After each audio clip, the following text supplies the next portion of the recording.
Okay, so tonight I'm delighted to have Chris Thorsen with me, a fellow board member of Aiki Extensions. So Chris, would you like to introduce yourself? Tell us a little bit about you. Okay, I'm a haiku poet. Hi, Molly. I'm committed to working with leaders and process of helping them awaken.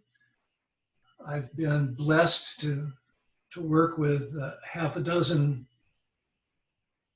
exemplary leaders over the last 45 years, 50 years, and they've positioned me for a good life. So perhaps that's enough for now. Oh, no, it's not enough. So, tell us this. a little bit about your Aikido history. Okay. 50 years of Zazen, 45 of Aikido. Now, just this breath. Okay, that's not a bad start. Where did you start? I wandered into a chicken shack that Richard Moon was teaching Aikido in 45 years ago. Only Richard could teach in the chicken shack. That dojo was an inquiry lab, and it's the reason I stayed. I think if I'd entered a regular dojo, I would not have stuck. But he made it very clear that he didn't know what Aikido was, but if I was interested in the investigation, I should join him.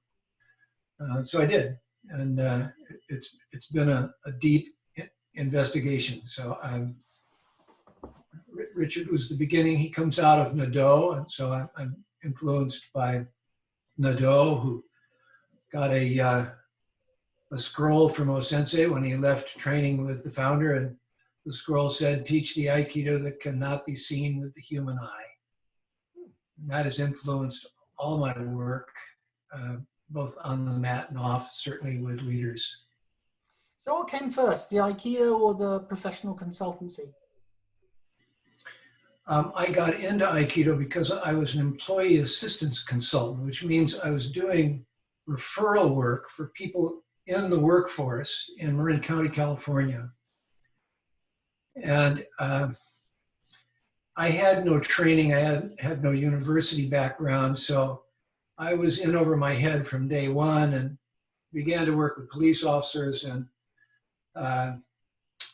nurses and doctors, and most of those were drug issues and family breakdowns, suicide. So I needed something to ground me, to be able to function in that environment. And I encountered Aikido, and the guy was throwing people in different directions, and he looked like he was walking to the bus. So I thought, well, that's it right there. That's what I need. So that drew me into Aikido. The counseling required it. And to describe the shift that I made a little later, about 12 years later, one of the folks I had helped, who was a medevac pilot in Vietnam, came through with PTSD. And I referred him into some counseling, but also said, look, you need direct access to the rush. You're addicted to the rush of combat. And now that you're back in the world, you're seeking all kinds of destructive ways to get back to that rush. The only thing I can suggest is that for a direct experience of the rush, just get your ass on the Aikido mat with Moon and I, and that will do the trick. And indeed, he trained with us for a couple of years, and a few years later, having left the Bay Area, I was burning out, and at the end of my rope, and I made a declaration that I would work with leaders. I would find a way to work with leaders and get upstream of these crushing cultures that the folks that I was helping were working in. So I would help folks, but I would throw them back into the place that they came from. The companies, the public employers that were unconscious. So by Uh, that stage, your Aikido training was beginning to influence the way that you interacted with businesses. Like I had begun very, very early after starting my training to teach centering to anybody who came through the counseling process. right. It's like, good luck. I was just doing referral. But by the way, here's how to play with your breath. And I began to do some stress sessions with folks. But the kicker here is that this gentleman that I helped called me at a point where my marriage had crashed and I had given away my marriage to save the world, which was really not a good idea. And I was living on a futon in my office. Hi, John. And I was crashing. I was done. I was burnt. And this guy I had helped called me and said, hey, I'm going to start a company. I've just been invited to start a company in San Francisco. Come help me create it. And he said, your job description is prevent casualties. And that turned out to be Cellular One San Francisco. And we built whole regions of Cellular One across the country. And then he was picked to be the startup president for Nextel. And we built Nextel over the next 8 years. So I was absolutely boosted by Aikido and one of my Aikido partners into working with leaders, and I've done that ever since. Okay. So the topic we got under discussion that we wanted to explore was working with your shadow. And I know that you see that as really the purpose of Aikido. So would you like to just tell us what that means to you? Well, I'm going to read from notes a little bit so I don't wander off, but I see Aikido as the premier tool for mastering one's own self-sabotage. So practicing Aikido with our own shadow is to say, bringing loving protection to our own shadow, as we do to our attackers in Aikido, to have a nurturing, caring response to our own shadow reactivity, to our conditioned mind, to the patterns that have been so deeply ingrained over the years, especially for folks our age. I have to ask you this because I know if I don't, Paul will. Define shadow in this case. Well, I just did. I said it's the conditioned patterns of your mind. Okay. It's the behaviors you repeat quite automatically when under stress. Okay, but those repeat patterns could be really good patterns. So I mean, shadow to me suggests it's a darker side of yourself that's actually holding you back. Yeah, I would say either way, those patterns are a problem, but certainly when they create automatic negative behavior in your relationships with others and with yourself. Right. So shadow is the whole thing. There's good to shadow and there's negative to shadow. And frankly, I think our real work is coming into an understanding that our shadow is a very limited part of our being, good or bad. Right. Any automatic behavior is limiting, and to that degree, preventing of our awakening. Okay, so can I try and interpret that and check that I'm on board? What we're basically saying is we do tend to be creatures of habit. We have ingrained patterns, and sometimes those ingrained patterns, we use them and it's entirely inappropriate. Sometimes it can work for us, but sometimes it works against us. Is that what we're saying? Yes, that'll do fine. And my basic in Aikido is, and in life these days, is not so much looking at where we're going or at the problems that we face as it is sensing where we're coming from in relationship to the world and to ourselves and to relationships. So for me, Aikido is the process by which I downshift into a deeper domain of being and awareness from which to see, let alone act on the dynamics in the world.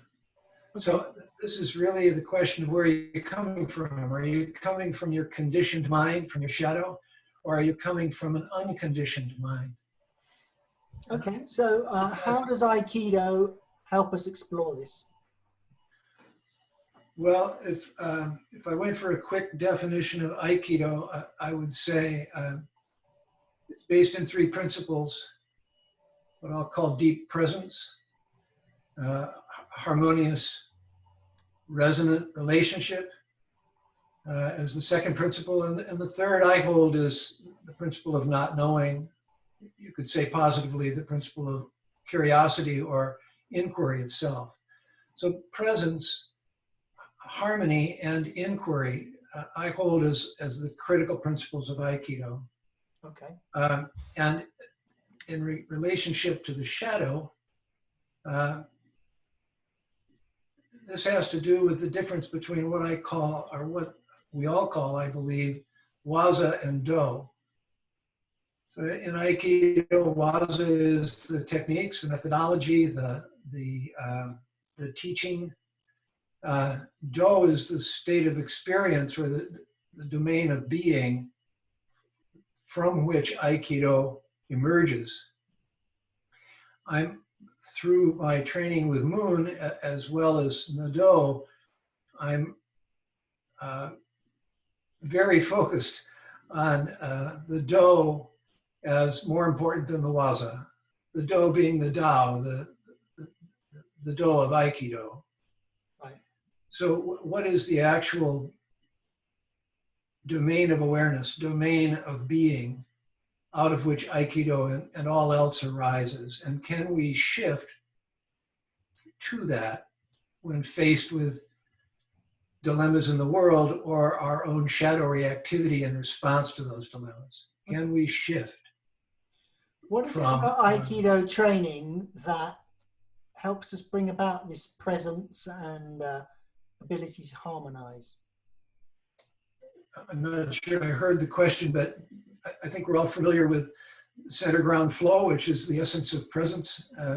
We're all familiar with the blend, the basics of harmonious response. And all too few of us are familiar with the inquiry. We tend to let it go at presence and harmony. And I would hold it's not enough. Not to tap underneath to what sources us. Okay. Not to tap the deeper awareness. Centering and blending is certainly useful methodology, but in the end I would hold, if you've centered and you've made a developmental or an effective blend with your, say, attacker in Aikido, or with a situation, or with your shadow, then you need to let go of the agency and the methodology and the Aikido and the doing, and release into being, release into the source of our being, awareness itself. So and trust, if I may, and trust at that point that you'll be given intuitive movement, intuitive awareness from which to function, regardless of the dilemma or how many attackers you're dealing with. Okay. So we have if you like, all of us have the potential for, all of us have deep wisdom within, but we kind of lost touch with that, and Aikido training at least facilitates and makes it possible that we can tap into that. I'd say we've lost touch with consciously experiencing that. I think most folks on the Aikido mat are experiencing it, whether they notice it or not. Right. If you're centering, you're experiencing it. If you're aware of your breath, you're experiencing it. Let's take a pass at a direct experience right now. The way I do inquiry is do a bit of a set like this, drop into some experience, and then open it up to inquiry, into dialogue. And I'm assuming that our best value this morning would be the dialogue that comes out of that direct experience. So let me play with that much, and then I'll encapsulate it. So um, the operant or operating terms that I use for presence and for centering is to sink open. So let me ask each of you to sink into your own alignment, sink into your own awareness, sink into your presence, your own sensory presence. For a moment, just sink into that with your attention. And let go of something in the body. Might be a breath, might be a muscle.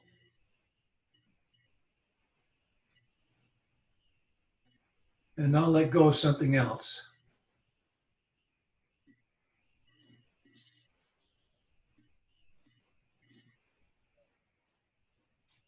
And let go again.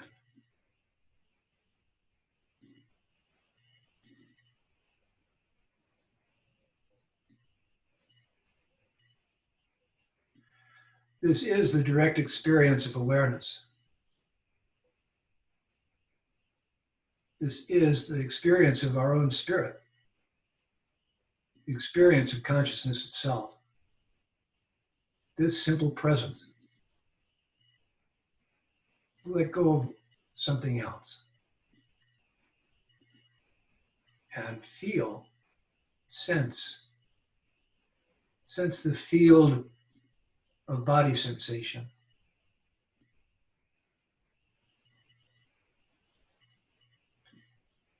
And we say when you center and sink open, the chi expands.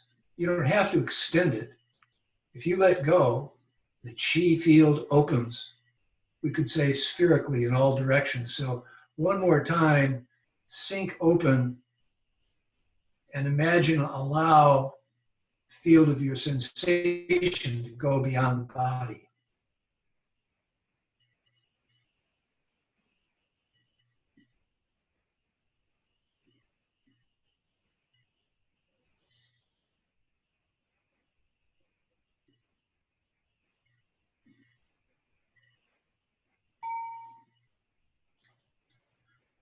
So this domain of direct sensation is the field of awareness. And this simple process that we've all trained in, to sink open into the center, opens our attention into awareness. I'm very, very interested in the distinction between attention and awareness and consciousness, the distinctions. You could say attention it means to go out towards. So to actually withdraw the attention from the screen, from the world, and bring it into the core of the body and sense our own body sensations is to shift from external attention to internal attention. And then to let go of any tension in the body at that point drops us from attention into awareness itself. There is no special focus. Awareness is dissolved attention. It's the field. And I would hold that if we're interested in harmony with any event, any person, or certainly our shadow, then it requires this shift into an open, accepting awareness out of a riveted attention that's focused on trying to make things different, to draw the attention back into the being and to release the limits of attention into limitless awareness itself. In that limitless awareness, there's room for the shadow, there's room for the attacker, there's room for the difficult situations in our lives. Riveted with our attention out on the world trying to fix things makes no room and narrows everything down. It is the fight or flight dynamic. Chris, I'm going to suggest that we... interested in this opening. Go ahead, Quentin. I was just going to suggest we we unmute the microphones and see if people have questions or... Exactly. Yeah, so... Okay, guys, you should all be unmuted. So anyone want to report back what they found or want to ask Chris a question at this point? Nothing? I'll put you all back on mute. Here's what happens when we shift from attention to awareness, we release from the world of language. Right. And so what's to say? If you're actually experiencing presence, you don't need to speak. And there are very, very few questions. Now, I would say that it's not enough just to be present, though. If that presence opens into a full awareness and allowance, then we enter the domain of harmony, where the separation between ourselves and the world, ourselves and others, and ourselves and our shadow, which we see often as an antagonist, the separation dissolves. The harmony here means what I call kind of resonant inclusion of the relational field, inclusion of the attacker, inclusion of difficulties. Again, opening and making room for what's arising, whether we like what's arising or not. So I'm really moving from what we might call a finite mind, which is focused attention and limited by conditioning, to the infinite domain of awareness that is not limited, that is not conditioned. Okay. So the big question for me is you're talking to a bunch of people here who most of us probably have similar thinking to you. We might not use your language, but we kind of see Aikido your way, and we have our own language to describe the sorts of things that you're talking about, I think. But I'm just imagining you going out to talk to these hard-nosed businessmen and using this sort of language. And I wonder, well, how does that get received? And how are you able to get them to access this sort of innate wisdom that we have when they haven't had the opportunity to really experience it in the same way that we do within Aikido? It's such a powerful tool, but they can't experience that. The presence exercise we just did is universal. I've never had anybody not experience that shift. Okay. And you can certainly blend your language with folks, you know, harmonize with their language set.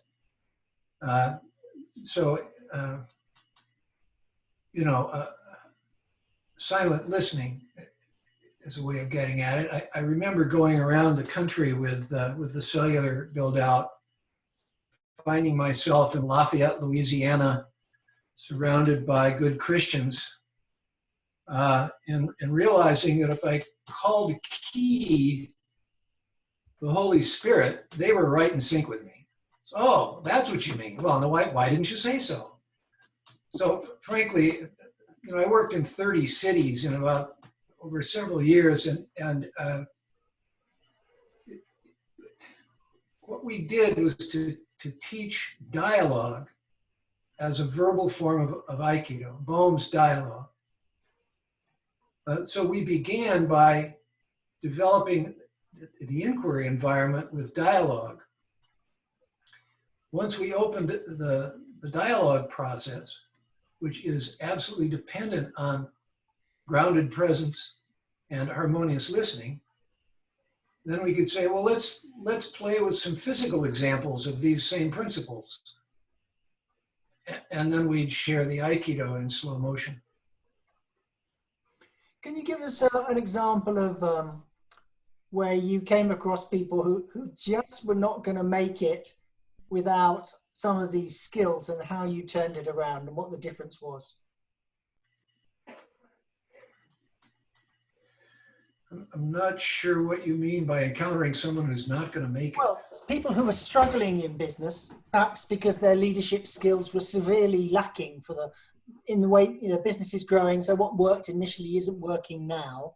How did you tell us the story about how you maybe turned some of these business around and made them success stories?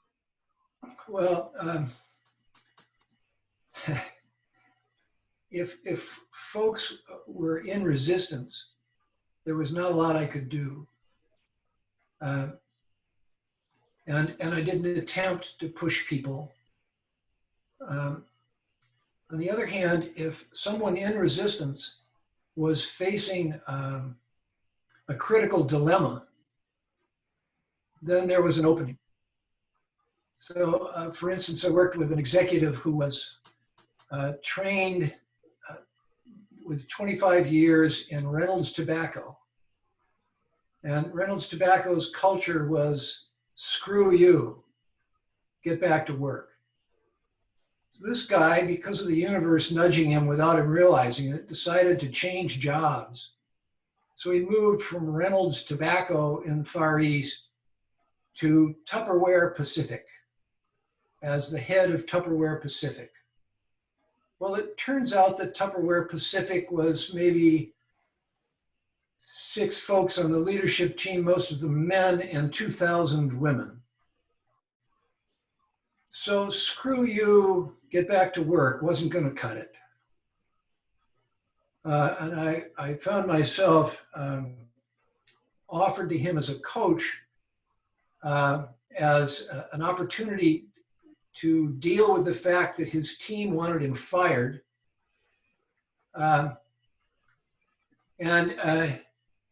He decided to utilize the coaching, though he was reluctant. So I worked with him on these principles of Aikido and worked through the body as we do. My work is most powerful as a coach by functioning as the uke in slow motion to the executive. And how to say it, I'll start out just by saying, handle me, here I come, but I come in slow motion. And his conditioned patterns of reactivity immediately come to the surface. And so I'll play with him for a while, and then I'll reverse roles, and I'll let him feel what it's like when you don't do that shit to people. And then I go back to uke, the attacker. What was his habitual pattern, this guy that was worked for Reynolds? Well, you could just imagine him manhandling me, controlling me, making sure that he's in charge,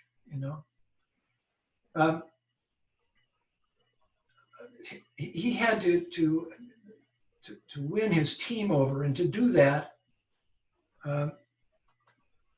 we did a retreat in Hawaii, and the first day of the retreat, we moved into dialogue that was to provide him with some feedback about people's experience of him as a leader. This guy had been trained in Harvard as a debater, and part of his team's concern was no matter what argument they brought forward, he could debate them into the wall. He was high energy, intelligent, and trained. So I said, well, you're going to have to not do that for a day. And the way we're going to work this is I'm going to stand over against the wall across from you in the room while you sit with your team. When you start to get uptight, look at me. And what I was doing was standing against the wall and patting my hara. And he knew what that meant. That meant go to your belly and breathe, shut up and listen. And by God, he did. And at the end of that time, his team said, all right, we'll play with you for 90 days. We'll see if this lasts. And by the end of the year, they'd broken the sales records in the company worldwide. He transformed. Impressive. Well, this was him not only gaining some physical skills and learning to blend with his team, but using his presencing to tune into his own conditioned reactivity and blending with that. That is, making room for it to arise and not resisting it. It's the resistance that triggers the reactivity behavior. So he learned non-resistance not only to his team's input, but he learned non-resistance to his own reactivity and began to bring understanding to it. And I'll give you one other piece. 6 months in, I spoke to his wife in Tokyo, and she said, I don't know what you're doing, but he's talking to his son for the first time in 2 years. Wow. And if I could interject for just a brief moment, one of the things that has been so impressive to me is to see parents and children who have habits of reacting to each other. And after working with Chris for just a few hours, it changes. They're able to communicate. And it's that resistance that they're giving up. We work, so you're clear, we work with first offending juveniles in a diversion project. In other words, they have a choice of going to juvenile hall, or working with Susie and I, and a friend of mine who holds the facilitation for it. And that's great to hear, Susie. It's remarkable to watch. And these are not business leaders or anything, but you can actually see them release their need to control. What I'm beginning to think is, maybe I'm thinking this all wrong. I always thought that Aikido was a remarkably powerful way of accessing this, but you seem to be passing this knowledge on and making a difference in a really short period of time. And yet it seems to take years, if we're lucky, before anyone finds this on the mat. Well, now we have to talk about how Aikido is taught, which is problematical. Well, we can. We're allowed to be problematic here. We Well, here we are. It's taught as a set of waza. Right. So if you aren't immersed, if you can't dissolve your attention and immerse yourself in awareness, then all the Aikido waza in the world isn't going to help with your shadow.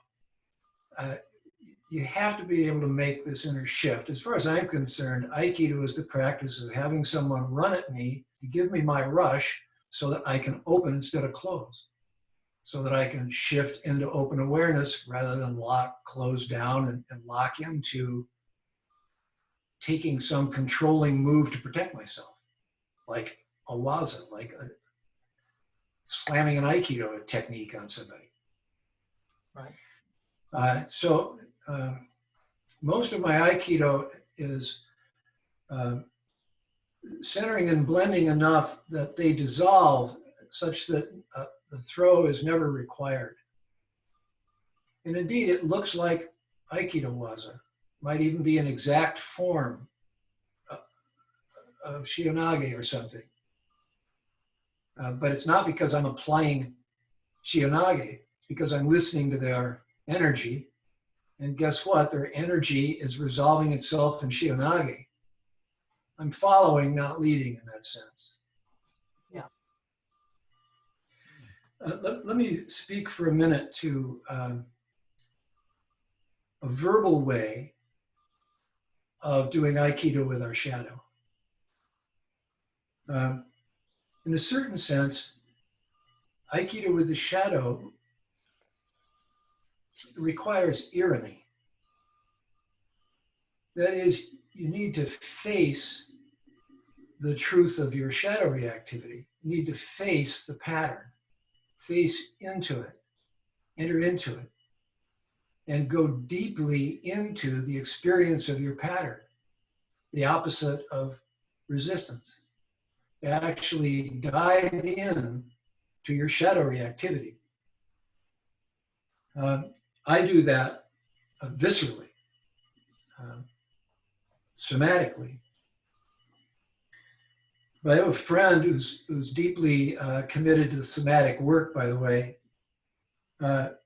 who's developed a verbal way of playing with their shadow that uses these same principles of Aikido. He calls it the sacred circus of the self. And he says there's 3 selves in the sacred circus. The first self is the less than voice. So that's again. The less than voice, the voice in you that's going, you're just not making it. That's not good enough. I wish you were better. Why can't you? The critic. Got it. The inner critic. The second self is the more than self, the aggrandizer, the puffed up. I deserve better. Why don't they fix themselves? If only they understood how intelligent I am, et cetera, et cetera. So he says the third self is the authentic self. I would say the centered, grounded, harmoniously resonant, curious self. Are you saying then that all these aspects are in all of us to a greater or lesser degree? Absolutely. The power of his little sacred circus is, and I've used this extensively myself, you can begin to identify your shadow reactivity as either more than or less than very quickly. Well, that was a more than. Man, I really took off. You know, my wife, my friends that are on the call know this, have heard some of this, but my wife and I define success in our relationship by the time it takes us to recover, not by we don't react. We react. And certainly during the, just a second, during the Corona time, everybody's triggered into more conditioned reactivity. And there's a whole lot of indirect reactivity going on, a lot of valving going on. And so I guess that's the power of stress, and that's what we try to do, simulate on a mat, isn't it? I'm just going to interlude, because I know Piers wants to ask a question or make a point. Yes, please. Yeah, hi, Chris. I really like your thing about the connecting with your wife or reconnecting with your wife quickly. I think that is a really good measure, actually. Did I say quickly? I'm not sure I used the word quickly. Didn't you say that it was a matter of, didn't you say the measure of time? He said it was a measure of success. Yes, I did. Achieved it. But I think that is a good measure. What I was actually, before you said that, the thing I struggle with for me is recognizing what those patterns in your shadow are, because sometimes you know, I've been doing Aikido quite a long time. I'm on a path where I'm trying to be a good guy, and I'm not sure what it is that is those shadows, what they are. Maybe they're sort of hiding around the corner, but I'm not sure what they are. So how do you recognize those patterns in yourself?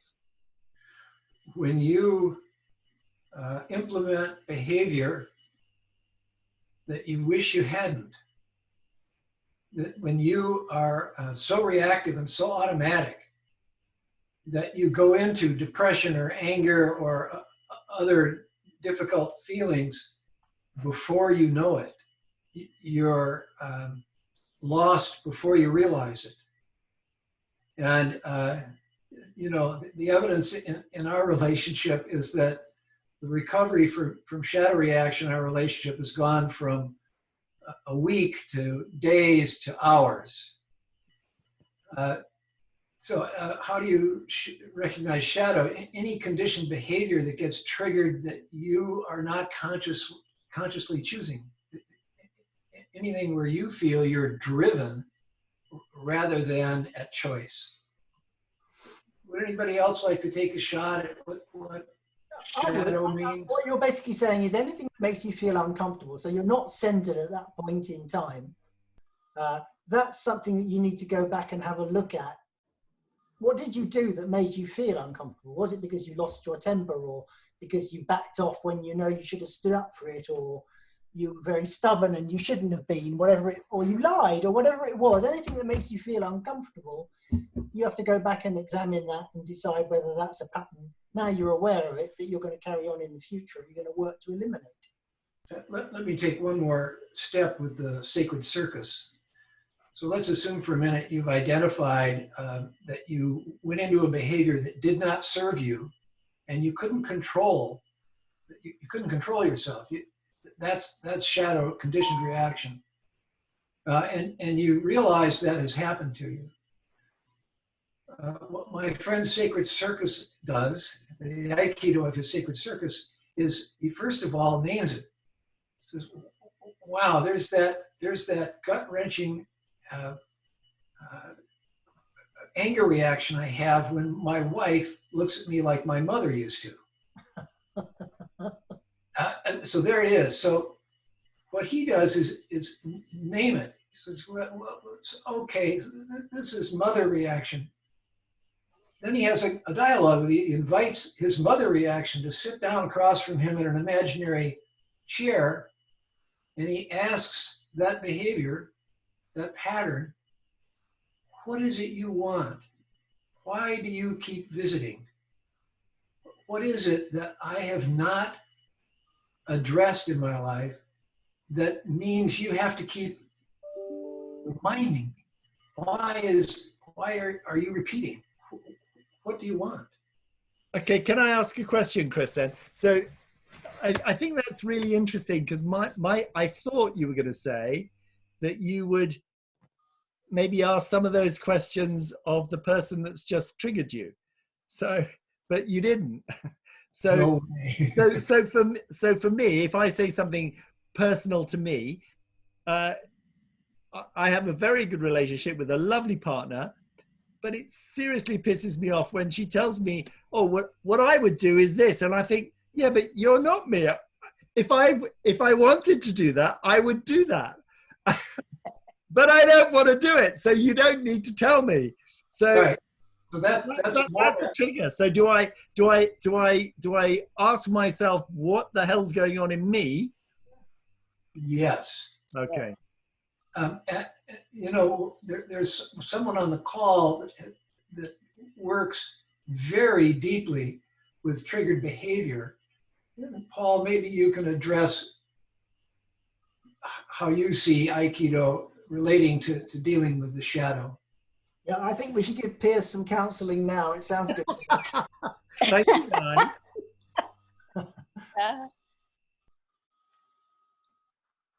You're open, Paul. We just need to hear your wisdom. Okay. Well, part of the problem is I don't understand that vocabulary. I think I know what you're talking about. I can recognize the do's influence very clearly, but I don't find that vocabulary very helpful at all. It didn't speak to me when I wasn't aware of what it meant. So I start by, well, I just did a session online for somebody about a half hour ago. She said, I do something with my tongue that I don't understand. So I said, do it. And I immediately saw that she sent her awareness in a certain direction when she did that thing with her tongue. I didn't tell her. I asked her a series of questions. No, I taught her some exercises to sensitize herself to the feeling of what she did in her body, which is sending the awareness in that direction. Then when she did the thing with her tongue again, she said, oh, I'm going that way. And my job at that point is to help her figure out why she's going that way. And I don't tell her, I don't say it, I don't say it, I just say, why are you going that way? What does it feel like to go that way as opposed to some other way? So I try it in both directions. What I'm doing is bypassing all these concepts and conceptual language about conditioned something or others. I don't know what a conditioned something is. I wouldn't know one if it bit me. But it's not that there's anything wrong with what you're doing, with what you're saying. I just can't do it that way. So I found concrete, very simple ways to get the body reactions clear to the person. Then they tell me what's going on. It's probably much the same. Yeah, it is the same. And what's not clear here is how much time I spend with the body before and by which I establish the vocabulary so that it is meaningful. I don't find it takes much time at all. If you just sensitize themselves with an exercise, instead of using the word key or intention, I say, well, I can show you an exercise. If you put your arm up and down and then leave it down and sensitize yourself to what it feels like to decide to go up, at a certain point you can raise the upness without the arm. And that is key or intention, I guess. But when you raise the arm and the upness, it flies up because it's more focused or something. So I define everything by a concrete experience. And I must admit, as I listen to you, I'd be lost if I came to you. I was for 10 years with Nadeau. That's why I couldn't learn his stuff. But I think I'm doing the same thing in a way. I think you are. And John and Molly, who are in one of the little boxes here, would probably agree with you that I talk too much. But the reality of our work is through the body, not through language. I do establish what sounds like gobbledygook to you as an agreed upon set of words so that the individual and I or the group and I know what we're talking about. But I do it through exercises. I don't do it through babble. Okay, so let's come back to, you know, when all of us get triggered by whatever it happens to be, you know, we usually feel, I don't know, maybe red in the face or very quiet or some sensation that's very uncomfortable. So you're both of you effectively saying, well, okay, what's going on with you now? What's the next? No, the crucial thing is you don't get triggered, you do triggered. Okay, and that is what. Fine. Something changes in your body that feels less. No, you change something. And your body is you, so you don't change. It doesn't happen in your body. You're doing it. Okay, I'm happy with that language. We'll settle with that. What's the next question? What's the next thing that you need to ask yourself to come? You know, how do we get? How do you find out what it is that's triggering that behavior? Chris, what do you do? Go ahead, Paul. I was saying, Chris, what do you do? I call it tracing, and this is where the sacred circus comes in. So at least at the beginning, I go, well, that was more than or that was less than. I'm either diminishing myself or building myself up in relationship to this person or this situation. And then I think it takes time, and you may or may not be able to engineer a resolution on your own in the beginning. What you can do is begin your tracing. It's like, oh, I get it. That's a gesture just like my mother made. Oh, I was at odds with my mother most of the time. Oh, so every time my wife looks like that, I go on a trip. Oh, look at that. I'll be damned. Now, I could then sit with that in dialogue, as my friend says, and I would say most of my memory, or how to say this, most of my knowledge or knowing of my own reactivity has come over time, and the recognition that I repeat behaviors. Mm-hmm. And then, you know, there's an added focus that I think all of us have, and that is we're actually interested in awakening. We're interested in evolving, if you will. I'm a little resistant to use the word improve, because I don't think that's really what's going on, but we certainly are interested. We have an interest in development, And that interest is pretty essential. It's the curiosity I spoke of. Without the curiosity, we won't trace where our behavior comes from. We won't sit down and do the work. And that tracing, it takes a lifetime.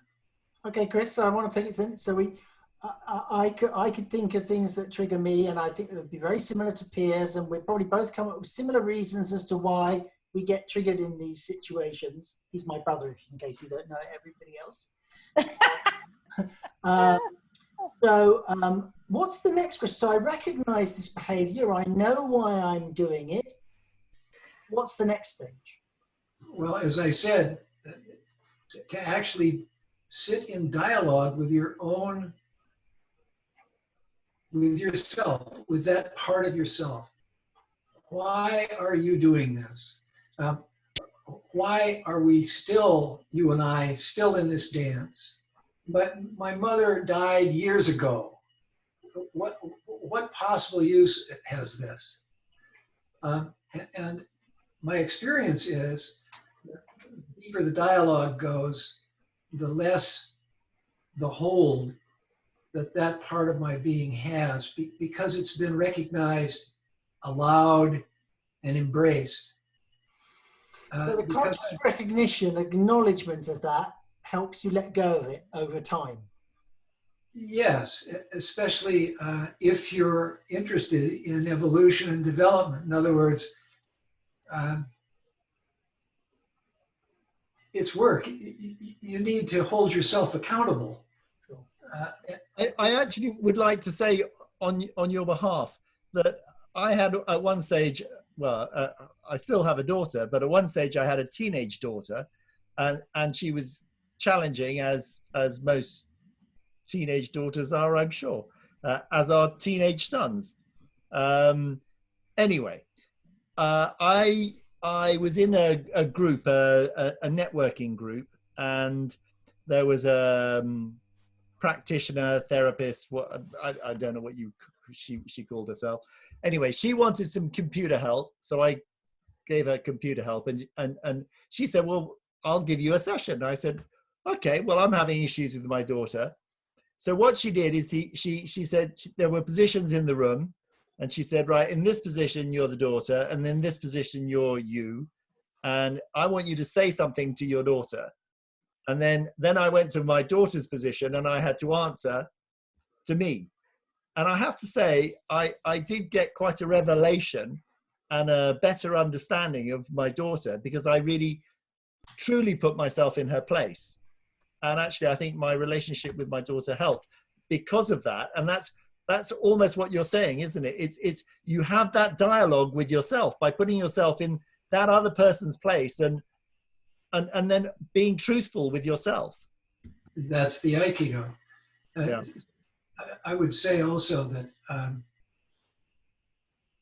there is incredible power in role-playing these situations. And it's what the Aikido enables me to do. So I will, with a leader, for instance, who's got a control issue, an over-control issue, go back and forth as Nage and Uke, so that one, he feels what it's like from me as Nage when he grabs my wrist or whatever. He feels what it's like to be controlled by me. And he feels what it's like when I do Aikido with him. That is, be a non-resistance enhancement of his energy. So we'll literally act out in slow motion with Aikido the situations that they get in trouble with, where they get triggered. Might be an employee that they can't figure out how to deal with. I become that employee. The other thing I wanted to say about tracing and working and dealing with the shadow is, if you're genuinely interested in developing a positive relationship with your own conditioning, then, and your triggering and your reactivity, then tell your spouse or a close friend, I'm concerned about this pattern that I have. And I'd really appreciate it if you'd help me notice it. If you'd help me notice when it gets triggered. Sometimes I don't even notice. So you actually open the field of inquiry to include other people, and for a leader to turn to their senior executives and say what their shadow's like is tremendously empowering. I'll give you a quick example, and then Paul has something, I think, that the leader of the cellular group took over California, the building of the California-Nevada system. So this was all the cities in California and Nevada. We were building the cellular system. So we sat down with, I don't know, 8 of his senior directors whom he had just inherited. His name was Jim. This was the medevac pilot. And I said, my job was to facilitate these retreats on strategy and on team building and the like, and the development of culture. So I said, so Jim, why don't you save everybody here about 6 months and tell us what pisses you off, and then tell us what we should do when you're pissed off. And he said, well, I'm a bully. And if you come into my office with a harebrained idea, I'm going to throw you out on your ass. And then I'm going to look at my watch to see how long it takes you to get back in the office. Come back in. And if you're still playing harebrained, I'll throw you out again. And then I'm really going to look at my watch to see how long it takes you to get back in this room. If you come back in, you're on my team. If you can't, we should call it right now. So tremendous, it did save everybody 6 months of sneaking around trying to figure out how to deal with Jim. You know, it's just like right out in front. So there was 2 things there. One, Jim was acknowledging his shadow to himself as well as to the team, and giving everyone jurisdiction to call him on it. So we were then able to turn around to the team and go, so what about you? How do you get pissed off? What do you want us to do when you're pissed off? Well, I want you to wait a day. Well, that's handy knowledge. So the revelation, the sharing of the shadow behavior, it alleviates some of its power because the cat's out of the bag. And now both of you notice, oh, I lost it, didn't I? Got it, sorry. Last night when we were leaving work, I really lost it. My apology. Paul, you had something and then I rambled off. No, you didn't ramble. You explained very nicely. This is tremendously exciting. Would it be intrusive for me to show a different side of it? Please do. Certainly not. Okay. I use the same word tracing for much the same process, but it's very different in its sameness. One of the things I do is I want people to improve. I want to give them the tools to take power over things. Those are anathema to lots of people. But what I see is what maintains the triggered behaviors as recurrent patterns is powerlessness. You couldn't change it then. You can't change what happened now. And so you do the same thing you did because you didn't know any better then and you don't know anything better now. So this woman that I saw a half hour ago, she kept going to one side. Well, actually, I can give you a very simple, a much clearer example of much the same thing. Nurse came to me and she went to the other side for some reason. But she didn't know that every time she picked up anything with any weight, she veered to that side. And I pointed it out to her, not by telling her, but had her picking up some things. And she finally realized she veered off, and that's why she couldn't pick up things.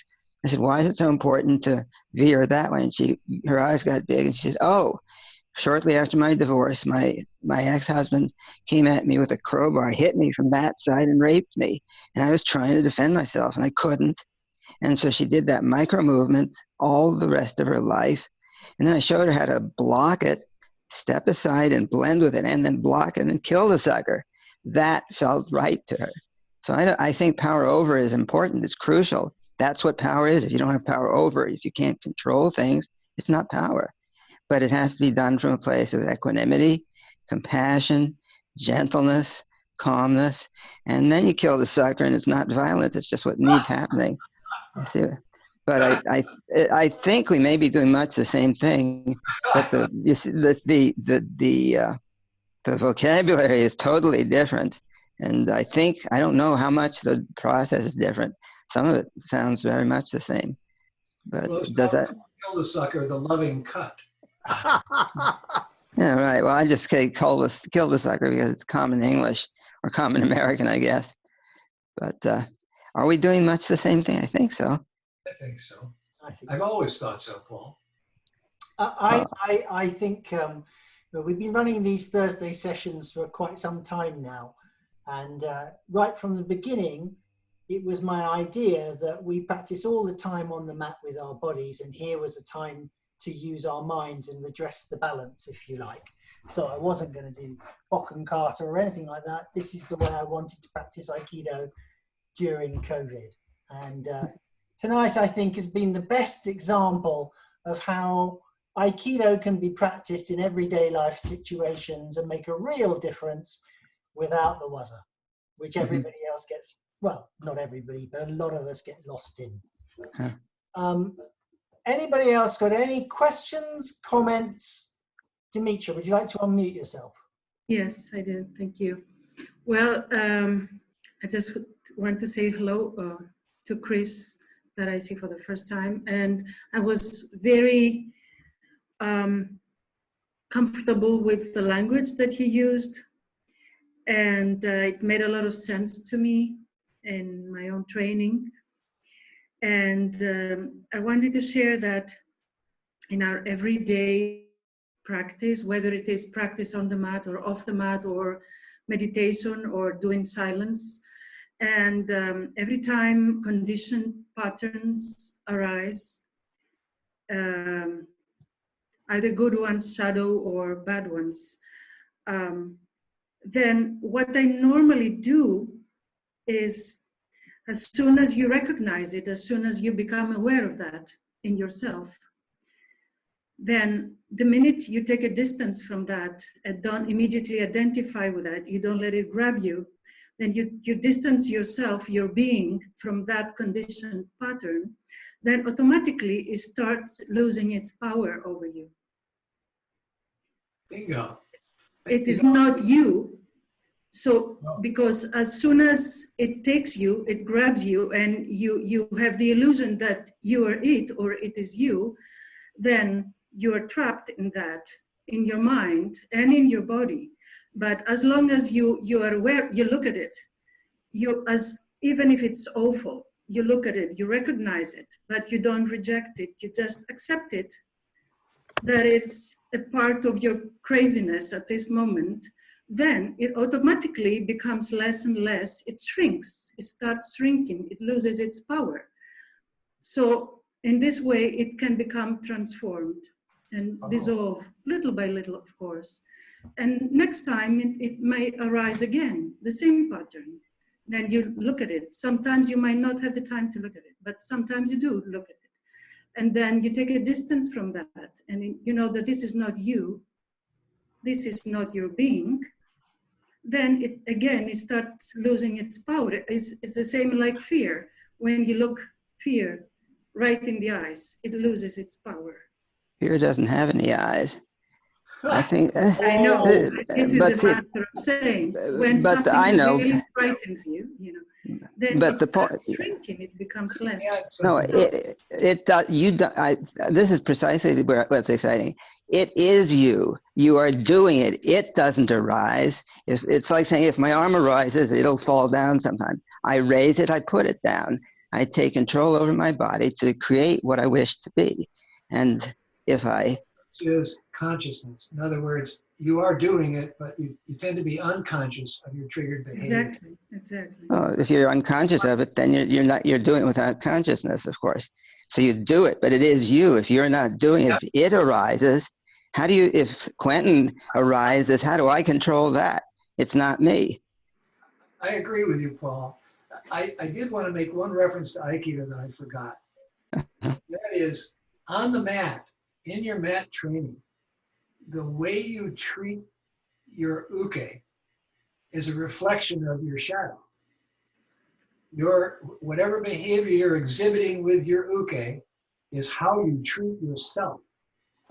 Oh, And that's it's why I would say ultimately Aikido is the practice for dealing with our shadow, because the Aikido practice itself, the mat practice, reveals shadow reactivity over and over and over and over again. It's a great place to spot it, and it's a great place to train another way of playing.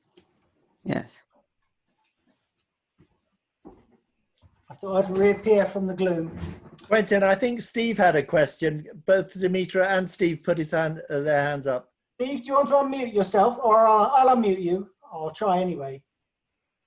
No, you're going to have to do it. You have to unmute yourself, Steve, and then you can offer some wisdom.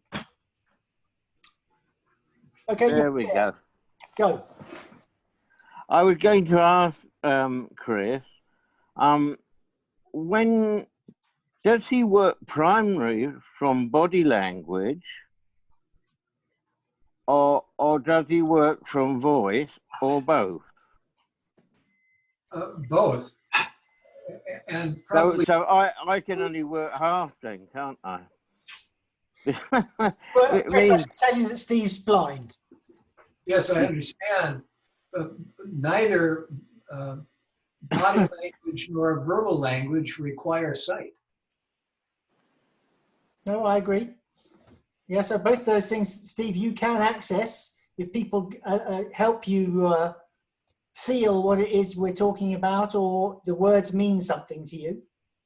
yeah, I go by voice, and then I have to analyze the way that voice works and what's happening within that structure to get the feel, make sure I get the right feel to blend with what their voice pattern, what's happening. Are you talking about in conversation, good or bad? Yeah.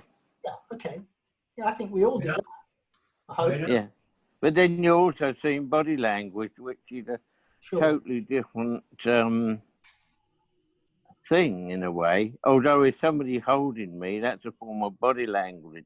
Yes, it is. I mean, you've got less information when people aren't grabbing you, but Yeah. body language tends to match emotional tone in the voice. So there's a pattern that, you know, one's reflected in the other, I would say. Usually. Yeah. Well, yeah, usually. But I think it's been about blending with what is happening and turn that happening into a positive thing. Yeah. More than moving that, leaving it in a negative state, isn't it, Chris? Yes, and I'd say what we're talking about here is doing the same thing with your own internal demons, with your own internal stuff. Right. Yeah. Okay. We may have reached that point in the evening where I say final comments. Chris, that includes you. If there's a final thing that you want to offer us. Just thanks for the opportunity to hang out. Great to see Molly and John and Susan. Yeah. Molly and John are part of my Aikido class, which is postponed at the moment because of COVID. Yeah. But we've been meeting Monday nights doing non-falling Aikido for 6 years. Fantastic. It's lovely to see you here. Indeed. It is. Thank you for allowing me to visit today.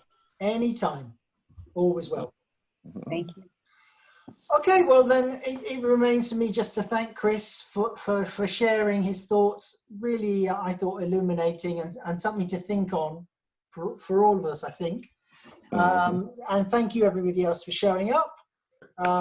Wonderful. It is a joy to run these sessions. Next few weeks, things we're going to talk about the nature of conflict.